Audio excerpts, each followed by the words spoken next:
Dios quiere que usted tenga en el día de hoy una fe de quilates. Más de 4 décadas dedicadas a la evangelización del mundo. Yo le estoy diciendo estas palabras para que usted fundamente su fe en realidades, en estas realidades eternas. Su contribución a la literatura cristiana hace evidente su compromiso con el Señor de hacer discípulos y formar ministros. La oferta del Señor a nuestras vidas es que nuestra fe crezca, que nuestra fe sea fortalecida. Escuchemos al doctor Díaz Pavón en Para que el mundo crea. Reciba la paz del Señor con mi salud. Qué alegría poder saludarle nuevamente en otro programa de estos, Para que el mundo crea. La bendición de recibir su llamada y sus cartas nos anima mucho. Así que les exhorto a que continúen comunicándose con nosotros. Bienvenidos a este programa. Quiero orar porque la bendición del Señor le alcance de manera específica. Yo creo que el tema que estamos tratando en el día de hoy les va a bendecir, les va a edificar. Soy el pastor Díaz Pavón y me siento feliz de compartir con ustedes en esta hora. Vamos a comenzar hoy una serie que va a durar 2 programas. Son 2 partes de un sermón que prediqué recientemente y se llama Logrando lo Imposible. Me parece que es tema que nos atañe a todos. ¿Quién no se ha enfrentado alguna vez a una de esas situaciones o circunstancias que llamamos imposible? No somos los únicos. A través de la historia, los hombres de Dios, y me parece que todos los seres humanos, en algún momento han tenido que enfrentar algo de eso. Los cristianos lo tienen que vivir continuamente, especialmente, obviamente, aquel que pone los ojos en el Señor y le pregunta a Dios, Dios, ¿qué tú quieres hacer conmigo? Porque aquella persona que decide recibir la vida como viene, esa persona tal vez no piensa mucho en lo imposible, pero aquellas personas que anhelan superarse, anhelan crecer, anhelan alcanzar el plan y el propósito de Dios para su vida, tiene que lidiar con imposibles. A veces miramos a nuestros hijos y decimos, es imposible. O el matrimonio y decimos, es imposible. Miramos el negocio, el trabajo, el ambiente en la oficina, en la fábrica. Es imposible. Hay cosas que creemos que no tienen solución. Pero cuando estamos en Cristo Jesús, sabemos que lo imposible se hace posible. El mensaje de hoy le va a bendecir. Si usted tiene una petición, una de esas imposibles, llame. Nuestro número es el 305-228-9697. Lo repito, 305-228-9697. Vamos al púlpito, escuchemos esta palabra y regreso para orar. Lo imposible a veces resulta posible y usted no sabe cómo, pero cuando frente a nosotros tenemos una escena que es totalmente imposible, ponga manos a la obra. Amén. Ponga manos a la obra. Actívese, funcione, inténtelo, que puede suceder algo que le va a sorprender. Lo que no se puede hacer es sentarse. Lo que no se puede hacer es deprimirse. Lo que uno no puede hacer es darle la espalda. Evangelio según Mateo, capítulo 28 y versículo 19. Por tanto, y voy a leer solo la primera parte del versículo, id y haced discípulos a todas las naciones. El auditorio que estaba recibiendo estas palabras del Señor era pequeño, no era muy abundante. Allí estaban los apóstoles, 12 apóstoles, 12 discípulos del Señor que están recibiendo la gran encomienda. Lo llaman la gran comisión. También se le pudo haber llamado el gran imposible, porque era imposible. Comisión imposible, sin posibilidades. Seguramente la primera reacción de los discípulos debe haber sido asombro, porque es asombroso que el Señor nos esté mandando a evangelizar, dice aquí, a todas las naciones. No era a algunas naciones, el mandato era ¿a qué? A todas las naciones. Era como para mirarse los unos a los otros y preguntar: ¿nosotros? ¿Nosotros 12? Alguno diría, bueno, tenemos el otro equipo. El Señor tenía un segundo equipo, aparte de los 12, que se llamaban los 70. Estos eran los de la avanzada. Eran 70 hermanos que llegaban a las ciudades antes que Jesús. Llegaban allá a orar por la gente, a predicar, a evangelizar, a orar por los enfermos, a reprender los demonios. Esos 70 además anunciaban que Jesucristo venía en camino y decían cuándo el Señor iba a llegar a la ciudad. Así es que el ambiente estaba creado. Era una atmósfera tremenda cuando el Señor ya entraba a ese lugar. 70. Pero el problema es que durante el ministerio de Jesús, 3 años y meses, apenas habían alcanzado parte de Israel, parte de un país pequeñito, un país que hace un rato mi nieto Matthew me dijo: abuelo, ¿a dónde vas este año? Y le dije: este año voy a Brasil, el año que viene. Él dijo: aquí está Brasil, porque tenía un mapa del mundo en las manos. Aquí está Brasil. Le dije: voy a Venezuela. Aquí está Venezuela. Voy a España. Acá está España. Voy a Israel este año. Y él no encontraba Israel. Y estuvo buscando, y yo le dije el área del mundo donde estaba, pero no podía encontrar Israel, porque es un país pequeñito. Ese país pequeñito Jesucristo no lo evangelizó en la totalidad, ni siquiera con la ayuda de los 12, ni siquiera con la ayuda de los 70 en 3 años y tanto de trabajo ministerial y de trabajo evangelístico. Y ahora a este pequeño grupo, a veces con actitudes pusilánimes, cobardes, dejados, que andaban con ciertas peleas entre ellos, habían chismes y comentarios impropios entre los discípulos. Es decir, no eran perfectos. ¿Alguien se sorprendió? Nadie se sorprendió. No eran perfectos. ¿A nosotros nos estás dando esa encomienda? ¿A nosotros nos estás encargando la evangelización del mundo? Señor, ¿no tendrás tú mejores opciones? ¿No habrá gente mejor preparada que nosotros? Habían varios problemas reales. La tarea era mundial, al mundo entero. Había escasez de obreros. Con los que tenemos no es suficiente. Eso suponía un problema logístico. ¿Cómo hacemos para cubrir todo el mundo? Y ellos no tenían todavía conciencia de que existían las Américas.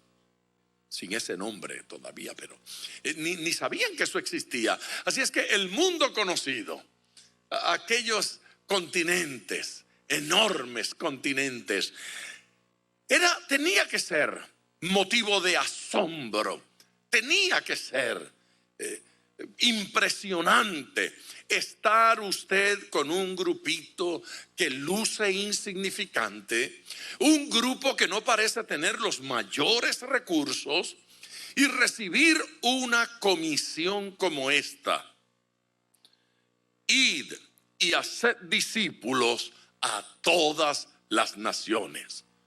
No es posible, Señor, es imposible. Que hoy hemos pasado del asombro al temor.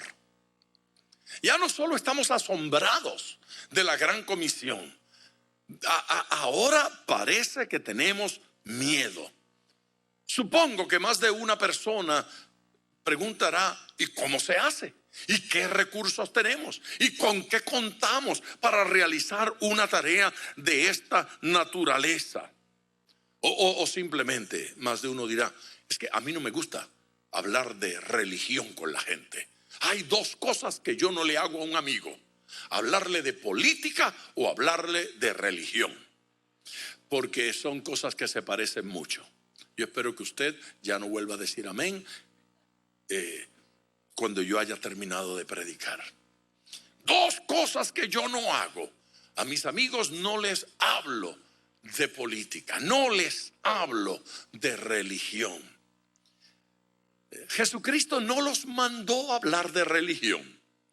Jesucristo no los mandó a hablar de política. Jesucristo los mandó a hablar de eternidad, de su salvación, de nueva vida en Cristo. Esa es la gran comisión, la enorme comisión que le fue dada a aquel grupito y que nos es dada a nosotros también.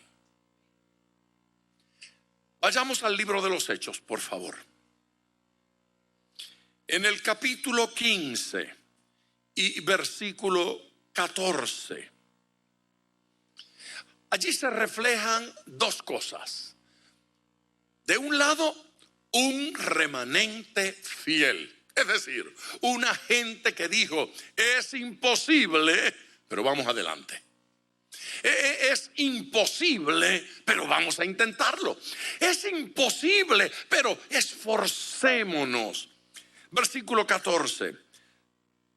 Está hablando aquí Jacobo, uno de los hermanos de Jesús, el que escribió la carta de Santiago en el Nuevo Testamento, uno de los que creyeron después de la resurrección. Señor, présteme atención, fíjese bien. Sí, con usted estoy hablando, o sea, con todo usted. Aquí, fíjese conmigo. Este Santiago es el que no creyó a pesar de los sermones de Jesús.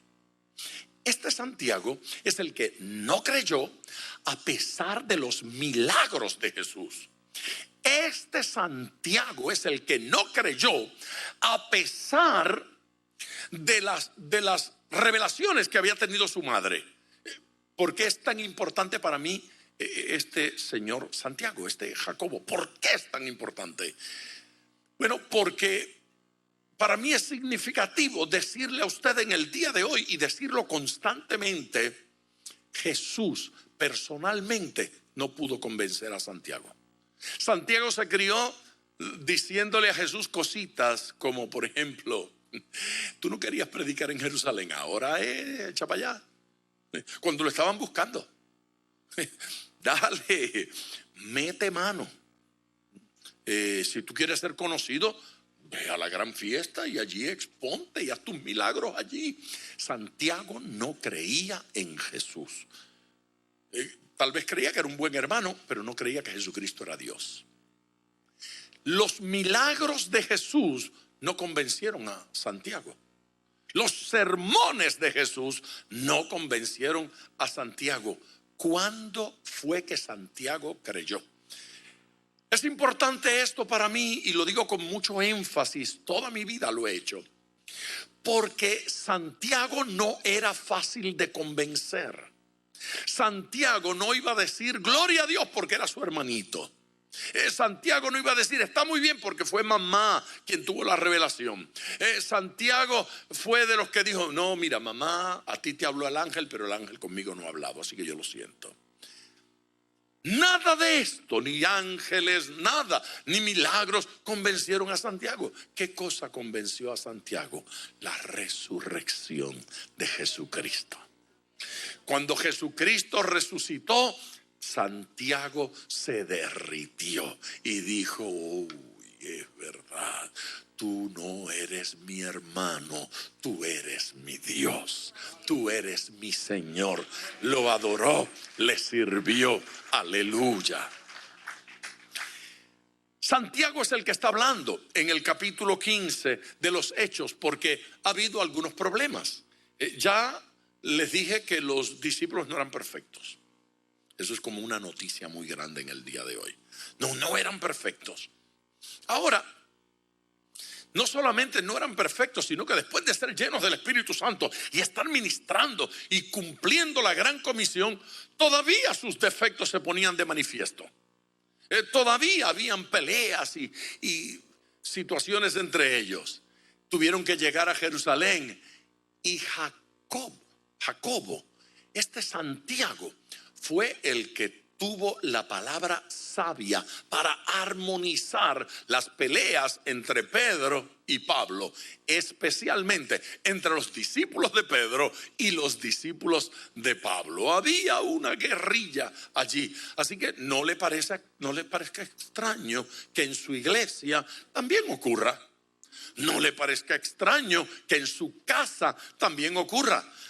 Es que yo soy parte del ministerio tal en la iglesia, pero allí hay ciertos conflictos. Pues seguro, si Jesús no pudo acabar con los conflictos entre los 12, ni después de bautizados con el Espíritu Santo, ni después de ser predicadores consumados, conocidos, importantes, influyentes, ni después de haber escrito texto bíblico, cartas de la Biblia, todavía tenían sus conflictos. Eso no es extraño. Pero a pesar de eso, este evangelio siguió siendo predicado. Leo el versículo. Simón, hablando de Pedro, Jacobo dice de Pedro: Simón ha contado cómo Dios visitó por primera vez a los gentiles para tomar de ellos pueblo para su nombre. Observe esto. A pesar de todos los inconvenientes que tenía realizar la gran comisión, lo que Jacobo está diciendo es: Pedro no se detuvo por eso.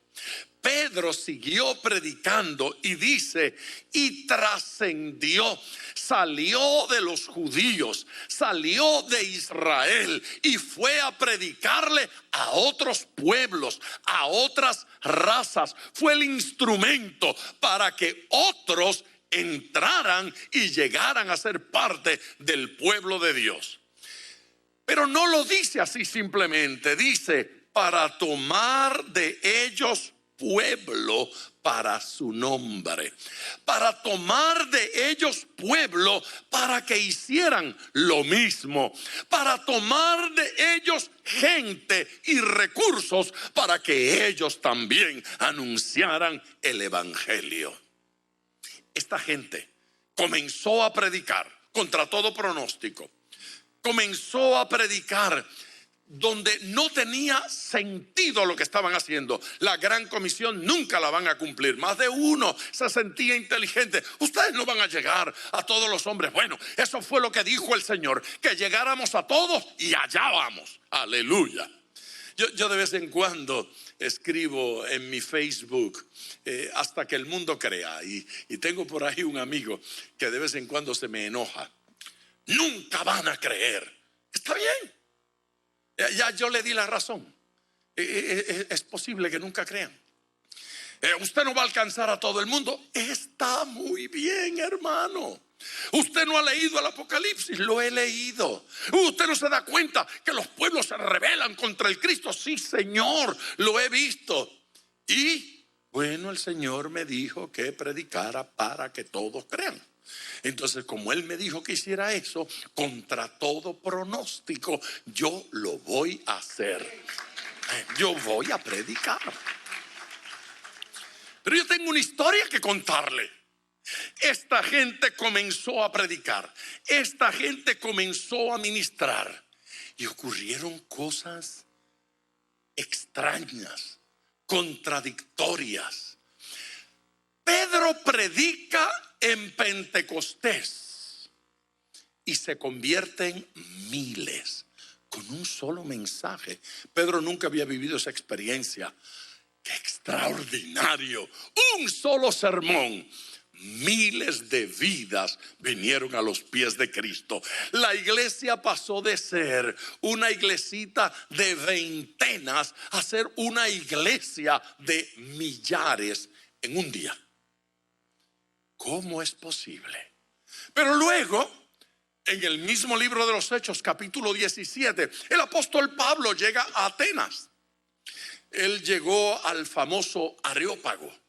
Era el lugar donde años antes se celebraban los juicios. Era un lugar de una importancia tremenda. Para entonces se usaban para asuntos de educación y para asuntos religiosos. Pablo entró allí y tuvo la oportunidad de enseñar y de predicar, y predicó en el Areópago. Ese es el lugar donde usted quiere ser filmado mientras predica. Ese es el lugar para dar autógrafos. Yo prediqué en el Areópago. Se burlaron de él, le dieron la espalda, lo maltrataron.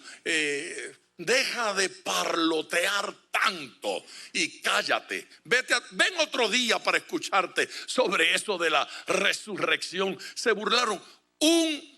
Uno de ellos, un areopagita, creyó. Uno. Un par de otros de los que estaban por allí medio lejitos, y algunas mujeres. Dice, y el pobre Pablo salió de aquel lugar ¿cómo? No salió decepcionado, porque su tarea no era obligarlos a creer. Su tarea era proclamar este evangelio, y lo había hecho. Así es que Pablo salió de allí diciendo: yo prediqué el evangelio, yo anuncié las buenas nuevas. En ocasiones se convertirán miles, como en el caso de Pentecostés, y en otras ocasiones se convertirán muy pocos, o nadie se convertirá. Pero eso no es lo importante. Dios no me envió a salvar al mundo. Dios me envió a anunciar las buenas nuevas. Imposible de frente, avance. Cuando tenga lo imposible de frente, ponga manos a la obra. Avance de lo imposible hacia lo posible. Mire cómo dice en el Evangelio según Juan, capítulo 14, versículo 12. De cierto os digo, un alto. Cuando Jesús utiliza esa expresión, es porque Él quiere decirnos sin lugar a dudas. Sin lugar a dudas. No hay margen de error. No se engañe nadie. Esto es absolutamente cierto. De cierto os digo. Escuche, el que en mí cree, las obras que yo hago, él las hará también. Y aún mayores hará, porque yo voy al Padre. Si lo de la gran comisión fue asombroso, esto sacó la bola del parque. Usted puede prestar atención acá y conversar después. Preste atención, por favor. Si lo de la gran comisión fue grande, fue asombroso, fue como para decir imposible, no hay cómo, no me diga una cosa así, esto es peor. Ahora Jesús está diciendo a los discípulos, y esto ocurrió antes, ¿sabe? Pero el orden en que lo compartimos, lo alteramos. Jesús le está diciendo a los discípulos: las obras que yo hago, ustedes las harán también. Es como para escuchar la voz del Señor. Es como para prestar atención y después decir: ¿cómo dice que dijo? Aprendimos de Cantinflas. No es posible. ¿Cómo vamos a hacer nosotros las mismas obras que tú? ¿Cómo nosotros vamos a hacer cosas como las que tú haces? Estamos hablando con aquel que resucitaba a los muertos. Estamos hablando con el que abría los ojos al ciego, los hacía caminar a los cojos y paralíticos. al que sanaba. La gente de tantas enfermedades echaba fuera demonios. Estamos hablando con el que caminó sobre las aguas. Estamos hablando con el Dios todopoderoso, hecho hombre. Y él le dice a los discípulos: las obras que yo hago, ustedes las harán también. Imposible. Está bien, es imposible, pero oiga, Señor, ponga manos a la obra. Oiga, joven, ponga manos a la obra. Escúcheme, señora, ponga manos a la obra, porque Dios quiere que avancemos de lo imposible hacia lo posible. Amén. Era imposible ganarse al mundo. Era imposible hacer obras mayores. Era imposible hacer las mismas obras del Señor. Pero luego de estos versículos encontramos a Pedro con Juan entrando al templo y frente a un hombre paralítico. Las palabras fueron precisas: no tengo oro ni plata, pero lo que tengo te doy. En el nombre de Jesús de Nazaret, levántate y anda. Aleluya. El hombre se levantó y anduvo, se movió, estaba sano. Ese mismo caminaba por las calles, y cuando su sombra tocaba a un enfermo, enfermos eran sanados. Tan real era que algunas personas esperaban que él pasara para sacar a los enfermos, para ver si la sombra de Pedro hacía contacto con algún enfermo. Hace unos años estaba yo predicando en México, en una carpa enorme, una carpa que sentaba más de 12,000 personas. Y la multitud rodeaba la carpa, porque bajo la carpa estaban aquellos 12,000 y todavía había miles que no habían podido entrar. Y Dios hizo tantos milagros. Y esa es una de esas noches, una persona vino y me dijo: ver todos estos milagros me hace recordar mi niñez. Cuando yo era niño habían cruzadas así. Y hubo un hombre que estuvo predicando en mi pueblito. Se llamaba David García. Y cuando dijo el nombre, captó mi atención. David García. Sí, un puertorriqueño como usted. Sí. ¿Lo conoció usted?, me preguntó. Claro, lo conocí. Prediqué en su entierro. Fui el predicador, la familia me llamó para predicar incluso en su entierro.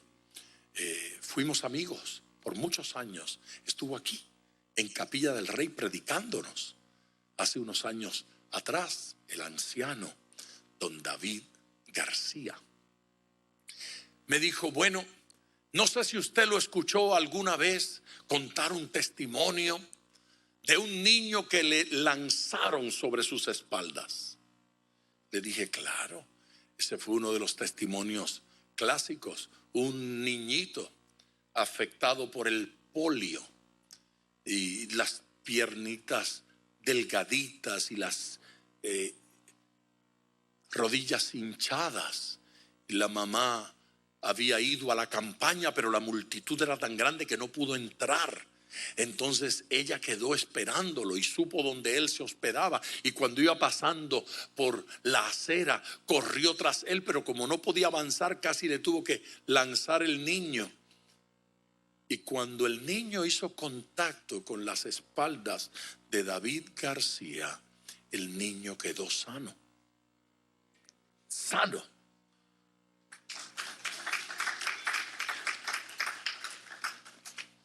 Entonces, usted conoce la historia. Sí, yo conozco la historia, ¿cómo no? Me dijo: pero usted no conocía al niño.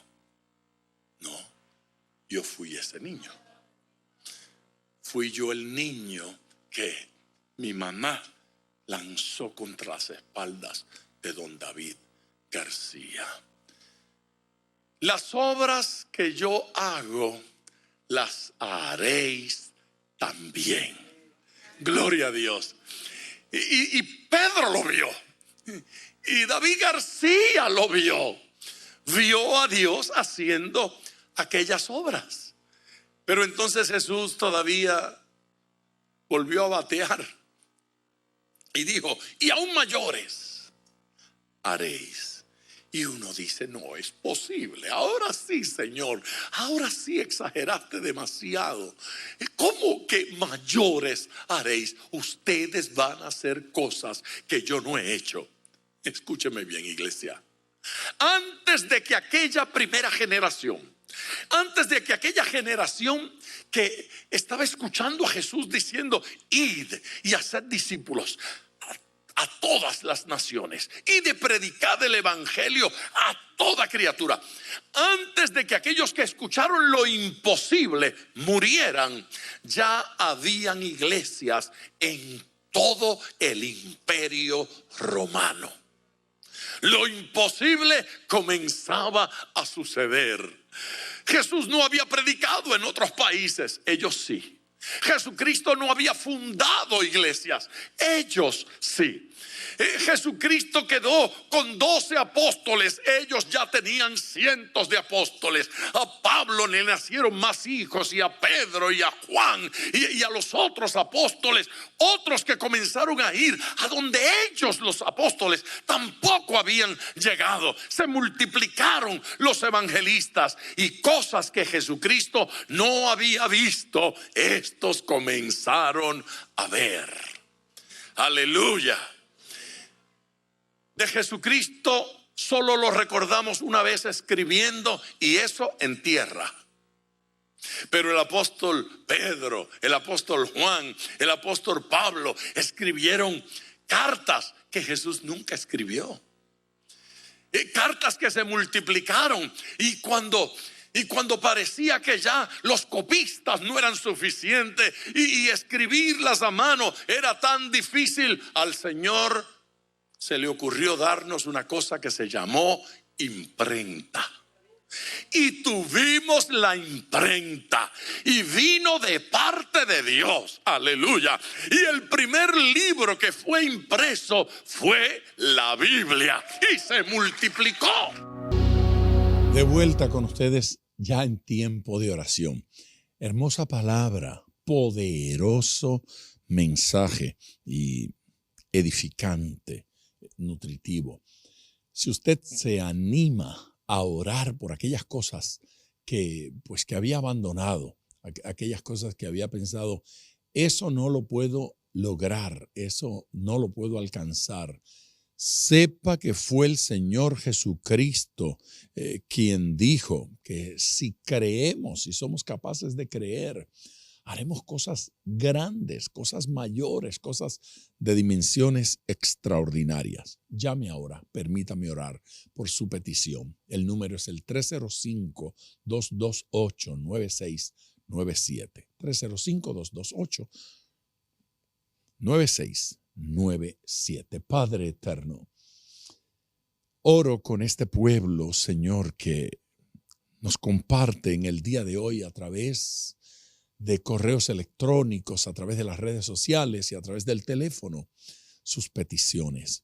Gracias por la respuesta hermosa que tenemos a cada programa y a cada mensaje, a cada enseñanza. Yo te pido, Señor, que obres milagros en el día de hoy, el milagro de la transformación, el milagro del cambio, el milagro de ver e interpretar las circunstancias de forma diferente.